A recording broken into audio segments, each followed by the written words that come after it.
बुलढाणा, हिंगोली आणि वाशिम जिल्ह्यामध्ये अवकाळी पावसाची हजेरी पाहायला मिळते। बुलढाणा जिल्ह्यातल्या अनेक भागात मध्यरात्रीनंतर वादळी वाऱ्यासह जोरदार पाऊस बरसला।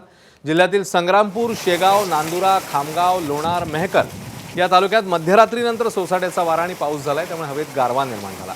आज सकाळी 6 नंतर लोणार तालुक्यात अनेक भागात पाऊस बरसत होता, तर वाशिम जिल्ह्यात अनेक भागात अवकाळी पाऊस झालाय।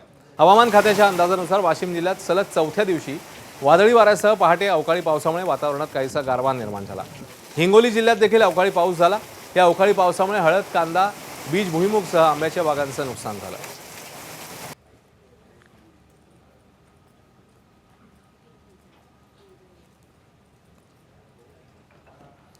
तर नुकसानग्रस्त शेतकऱ्यांनी नेमकी काय प्रतिक्रिया दिली आहे ते बघूया। रात्री झालेल्या अचानक वाऱ्यामुळे अतोनात नुकसान नाही। पहिले हळद झाल्याच्या नंतर कांद्याच्या नंतर आंब्याचं नुकसान जास्त आहे। झाडं मोडलेली आहेत। सोलरच्या पेट म्हणजे जवळपास 90% नुकसान आहे साहेब सोलरचं। तर काल पाऊस एकदम आलेला आहे, कुठं झाकता येईन काही नाही। पाणी म्हणजे आता तेवढं 1 एकर भर होतं।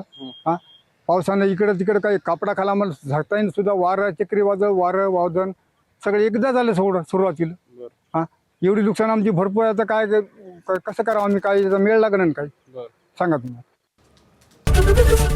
एबीपी माझा, उघडा डोळे बघा नीट।